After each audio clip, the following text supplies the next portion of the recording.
안녕하세요, 여러분. 하루 동안 자신의 마음을 얼마나 잘 지켜내고 계십니까? 아침에 마음먹었던 다짐이 점심 무렵이면 흐려지고 저녁이 되면 어디로 갔는지도 모르게 사라지는 경험. 한 번쯤은 모두 해보셨을 것입니다. 오늘은 좀 더 너그럽게 살아야지. 오늘은 화내지 말아야지. 오늘은 남을 먼저 배려해야지. 그렇게 다짐하지만 막상 하루를 살아보면 생각처럼 쉽지 않습니다. 그런데 공자는 제자 아내를 두고 이렇게 말합니다. 회야 기심 3월 불위인. 아내는 그 마음이 석 달 동안 인에서 떠나지 않았다. 이 말은 단순한 칭찬이 아닙니다.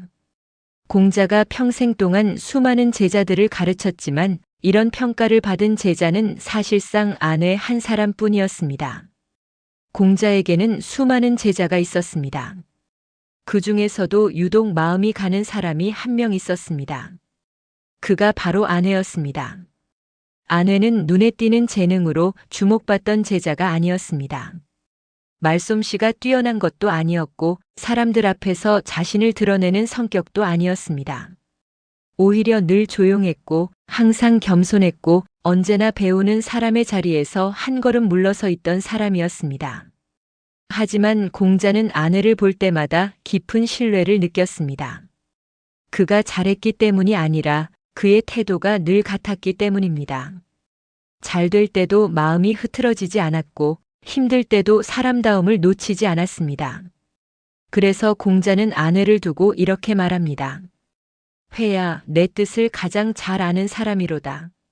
제자들 중에서 공자의 마음을 가장 깊이 이해했던 사람. 그 사람이 바로 아내였습니다. 여기서 중요한 질문이 생깁니다. 공자가 말한 인이란 도대체 무엇일까요? 많은 사람들이 인을 이렇게 이해합니다. 착하게 사는 것, 남에게 잘해주는 것, 도덕적으로 바르게 사는 것. 물론 틀린 해석은 아닙니다. 하지만 공자가 말한 인은 그보다 훨씬 깊은 개념입니다. 인이란 한마디로 말하면 사람다운 마음 상태입니다. 다른 사람의 아픔을 자기 일처럼 느끼는 마음, 남을 해치지 않으려는 마음, 자신의 욕심보다 관계를 먼저 생각하는 마음, 말과 행동이 일치하려는 마음, 혼자 있을 때도 부끄럽지 않으려는 마음. 즉, 인이란 특별한 행동이 아니라 마음의 방향에 가깝습니다. 석 달 동안 마음을 지켰다. 공자의 이 말이 왜 특별하게 들릴까요? 그 마음이 석 달 동안 인에서 떠나지 않았다. 우리는 하루만 돌아봐도 마음을 온전히 지키는 것이 얼마나 어려운지 잘 알고 있습니다. 운전하다가 끼어들기 한 번 당하면 마음이 순식간에 거칠어지고 가까운 사람의 말 한마디에 마음이 금세 상처 입고 뉴스 한 줄, 댓글 몇 개에 마음이 하루 종일 흔들리기도 합니다. 그런데 아내는 석 달 동안 마음이 흐트러지지 않았다고 합니다.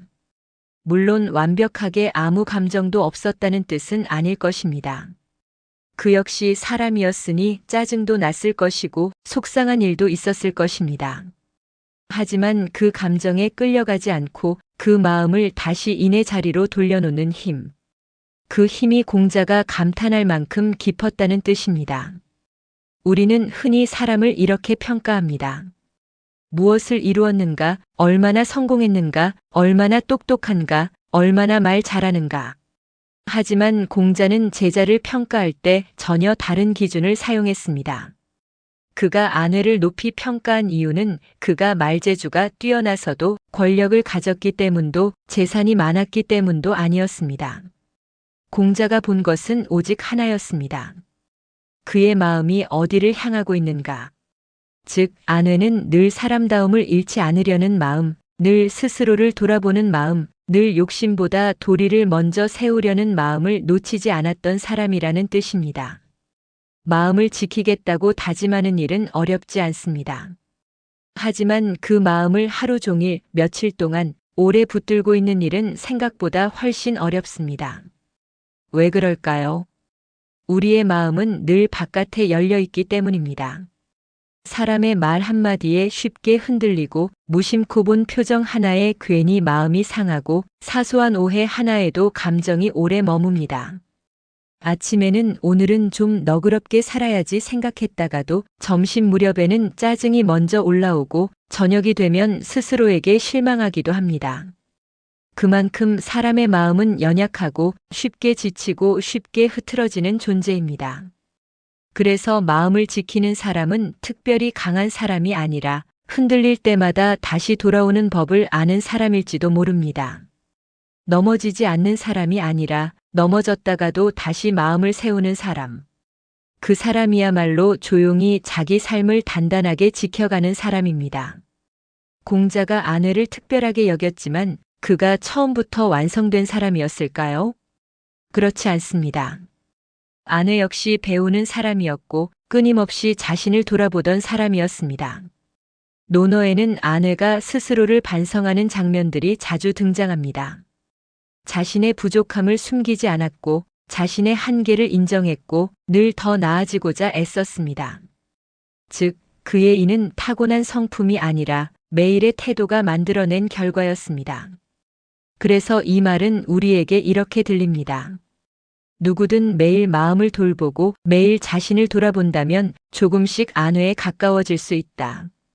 이 구절은 젊을 때보다 50대, 60대를 지나며 훨씬 더 깊게 다가옵니다. 왜냐하면 이 시기가 되면 사람들은 점점 깨닫게 되기 때문입니다. 성공보다 중요한 것은 사람됨이라는 것, 성과보다 오래 남는 것은 태도라는 것. 결국 인생을 평가하는 것은 무엇을 가졌는가가 아니라 어떤 마음으로 살았는가라는 것.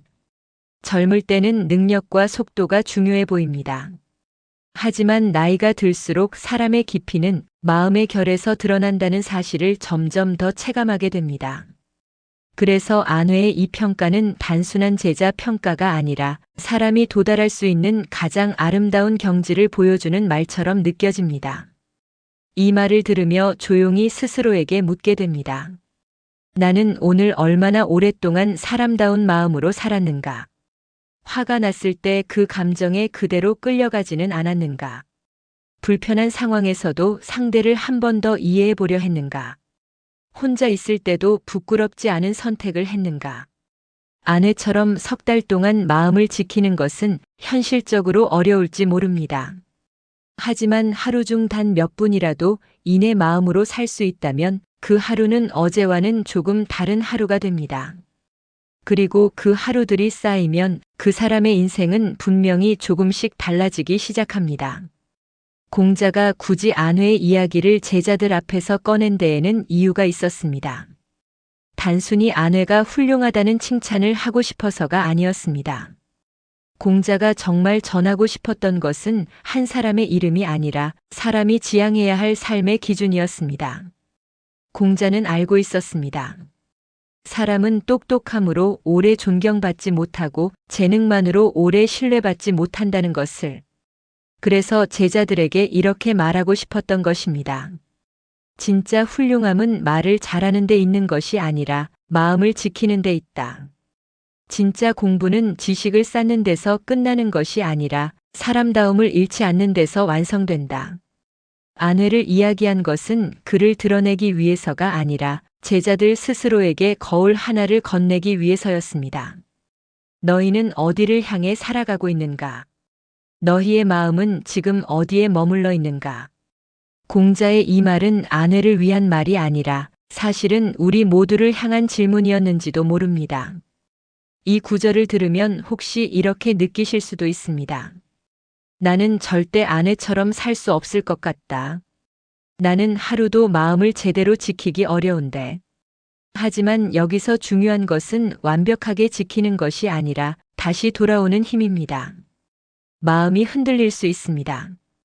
감정이 올라올 수 있습니다. 실수할 수도 있습니다. 하지만 그때마다 내가 지금 인해서 조금 멀어졌구나 하고 다시 돌아올 수 있다면 그 사람은 이미 안회의 길을 걷고 있는 것입니다. 공자가 안회를 높이 평가한 이유도 바로 여기에 있었을 것입니다. 완벽해서가 아니라 늘 돌아오고 있었기 때문에. 오늘 함께 나눈 논어의 이 한 문장. 자왈회야 기심 3월 불위인.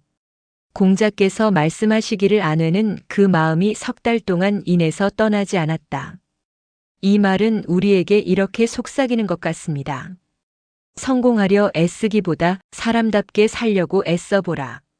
남보다 앞서기보다 자기 마음을 지키는데 힘써보라. 능력을 키우기 전에 마음의 방향을 먼저 살펴보라. 우리가 아내처럼 살 수는 없을지 모릅니다. 하지만 아내를 바라보며 하루에 한 번이라도 자기 마음을 돌아보는 사람으로 살아간다면 그 삶은 분명히 조금 더 깊어지고 조금 더 따뜻해질 것입니다. 오늘 하루 여러분의 마음은 어디에 머물러 있었습니까? 이 질문 하나를 가슴에 품고 살아가는 것, 그것만으로도 이미 우리는 노너가 말하는 삶의 길 위에 조용히 서 있는지도 모릅니다. 이상으로 오늘의 옛글 속 인생 수업을 마치겠습니다. 끝까지 시청해 주셔서 감사합니다. 다음 시간에 또 만나요.